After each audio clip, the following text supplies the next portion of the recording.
आशुतोष जी, क्या आपका भी यही मानना है कि मन की बात करो, डरो नहीं, लेकिन कुछ कलाकार क्या उनको ऐसा लगता है कि अगर वो अपने मन की बात करेंगे तो हो सकता है काम भी ना मिले? भैया ये मेरे मन की बात है। मेरे मन की बात पे आपका आईएसआई मार्का लगे इस बात को के लिए मैं आपका मन कैसे तैयार करवा सकता हूं? मैं मेरे मन की बात कर रहा हूं। मेरे मन की बात में आपके प्रति हुज्जत नहीं है, आपकी इज्जत है।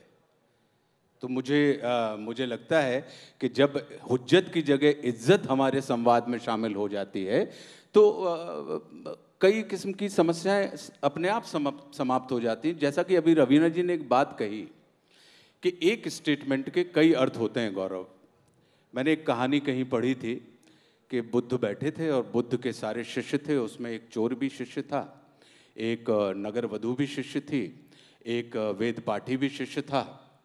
सारे लोग बैठे थे। बुद्ध ने अपने प्रवचन में कहा कि रात बहुत हो गई है, अब आराम करो क्योंकि तुम्हें अच्छा काम करना है। एक जिज्ञासु था, वो नगर वधू के यहाँ गया तो उसने देखा कि वो श्रृंगार कर रही है, तैयार हो गई। बोले क्यों? बुद्ध ने तो कहा है, गुरुदेव ने कहा है कि रात बहुत हो गई है, आप आराम करो। बोले कि उन्होंने कहा है कि रात बहुत हो गई है, अब आराम करो, तुमको अब काम करना है। तो अब मैं उसकी तैयारी के लिए अपने आप को तैयार करने के लिए जा रही हूँ। चोर के यहाँ गए तो चोर अपने चोरी के हथियार निकाल रहा था कि कहाँ पे मुझे खड्डा खोद के कहाँ पे सेंध लगानी है और कैसे घुसना है। वो उसकी तैयारी में था। क्यों? क्योंकि उसने उस शब्द का वो अर्थ लगाया। और वेद पाठी के यहाँ गया तो वो अपने स्वाध्याय के लिए बैठ गया था कि उन्होंने कहा है कि रात बहुत हो गई है, अब आराम करो क्योंकि तुमको बहुत अच्छा काम करना है।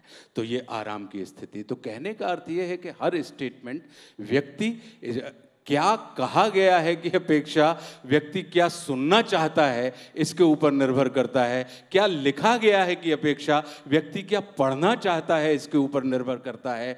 क्या दिखाया जा रहा है की अपेक्षा क्या देखने की इच्छा है इसके ऊपर निर्भर करता है। तो उन इच्छाओं के ऊपर जिस व्यक्ति का स्वयं के ऊपर नियंत्रण नहीं है, वह व्यक्ति किसी दूसरे के ऊपर नियंत्रित करने की आकांक्षा पाले तो मुझे लगता है कि थोड़ी अनीतिपूर्ण बात होगी। और मेरा यही मानना है कि ये मेरे मन की बात है। दूसरी बात एक और जो टेक्निकल एक समस्या खड़ी होती है, अब जैसे ट्विटर है, ट्विटर पे 140 शब्दों में आपको अपनी बात कहनी है। अब 140 शब्दों में आप स्टेटमेंट क्रिएट कर सकते हैं, कम्युनिकेशन नहीं कर सकते हैं। तो ये बिल्कुल वैसी वाली बात हुई कि हमने पत्थर मारा और चले गए। फिर हमने ये कह दिया कि टाइम स्पेन इतना हो गया सर, ज्यादा बड़ी बड़ी बात पोस्ट मत लिखा करिए, किसके पास इतना समय है पढ़ने के लिए। तो जो बात इसकी बात आ रही है कि भैया हमने तो आपसे कहा नहीं कि आप आके पढ़ो, आप बिल्कुल मत पढ़ो अगर आपके पास समय नहीं है। दूसरी चीज, अगर मैंने बड़ी पोस्ट लिखी है तो मैंने आपके समय से समय चुरा के नहीं लिखी भाई, ये मैंने मेरे समय का सदुपयोग किया, किसी से समय उधार नहीं लिया है।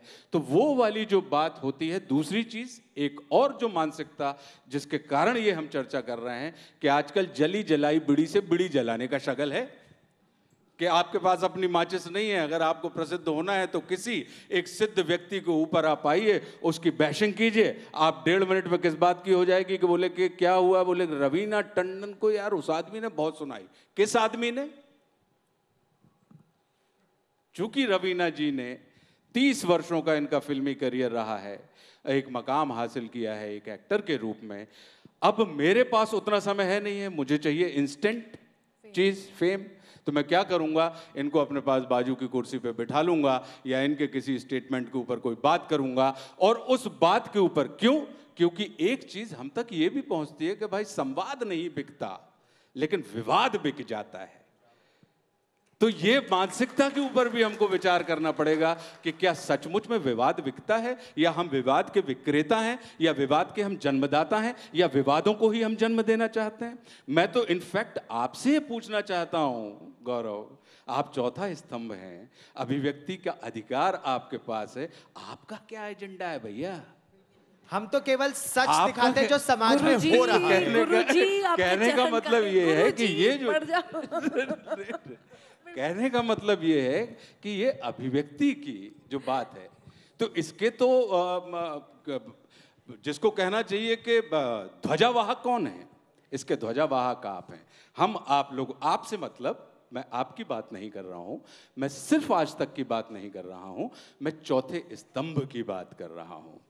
तो नैरेटिव तो जो है बंधु, अगर विवादों को आप दिखाना बंद कर दीजिए, कल से हम विवाद करना बंद कर देंगे। अगर हम कोई चीज कलात्मक और रचनात्मक चीज कर रहे हैं, उसको अगर आप लाइमलाइट देना शुरू करें, तो हमारा विश्वास आज नहीं तो कल ये पड़ेगा कि नहीं साहब, प्रसिद्ध तो हो सकते हैं लेकिन ये प्रसिद्धि के को प्रश्रय देने वाले लोग नहीं हैं, ये सिद्धि के पक्ष में खड़े हुए लोग हैं। और अब हम सकारात्मक कामों को करेंगे। क्यों? क्योंकि अगर हमें सिद्धि चाहिए तो सकारात्मक कामों को पहले पन्ने पर स्थान दिया जाता है। मैं अपनी बात नहीं कर रहा हूं, क्योंकि मुझे तो आप हमें कीचड़ में डाल दो तो हम तो पीपल टाइप के आदमी हैं। हम वहाँ पे भी कपलें अपनी हम अपने आप को, सच में जो श्वेता ने बड़ी अच्छी बात की, मैं अपने आप को बिल्कुल गंभीरता से नहीं लेता, लेकिन अपने काम को गंभीरता से लेता हूँ। और लोग अपने आप को गंभीरता से लेते हैं लेकिन अपने काम को गंभीरता से नहीं लेते। तो झंझटें जो होती हैं गौरव, कहने का अर्थ हमारा ये है कि